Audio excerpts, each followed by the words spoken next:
Oh, you gotta love Pamela Collins.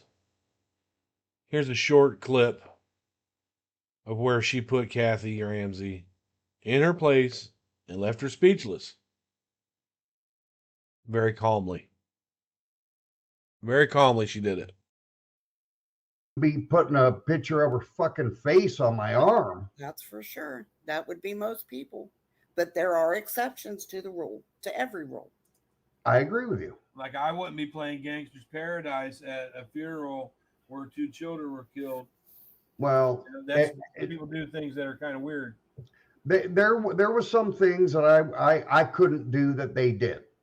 Now, I'm going to be straight up about it. And one of them is being that, because personally, I think that song fucking sucks. But those little boys love that song.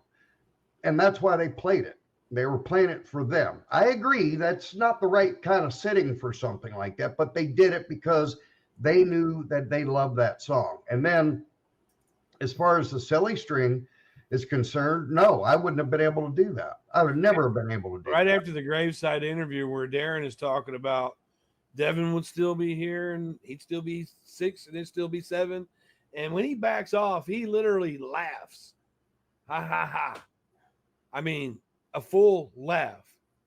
And out of a lot of the stuff that I've seen in this case, that is one of the creepiest things that I saw, including Darlie's, but that how is that even? I'd be mad at the fucking world if I was him, because all he did was go to bed.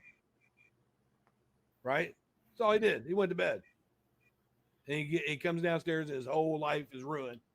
What the hell does he got to laugh about? Are you just looking at the bright side of things? Right next to your kid's grave? That they, as a couple, in my opinion, with no offense to anybody, they were weird. That's weird. I'm not going to disagree that they were a weird couple. I don't. That whole interview there at the cemetery, every inch of that is off. How do you consider gossip the biggest evil in the world when you are standing at your murdered children's graves that had just been brutally murdered a week before, right in the same room with you? And gossip is the biggest evil in the world. Don't you think that if that bullet had not hit his ear, that Melania Trump would also think the same thing? Because of propaganda, because of BS, because of gossip.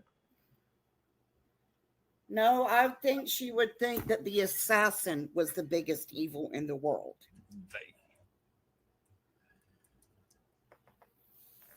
Not gossip.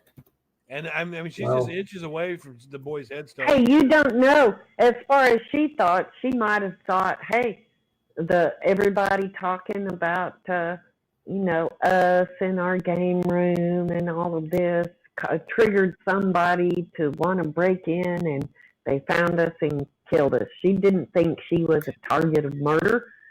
She probably thought she was a target of a burglar. And that's what made it so random and so scary, and why she was so terrified, because it could have happened to anybody, and that person is still out there. Well,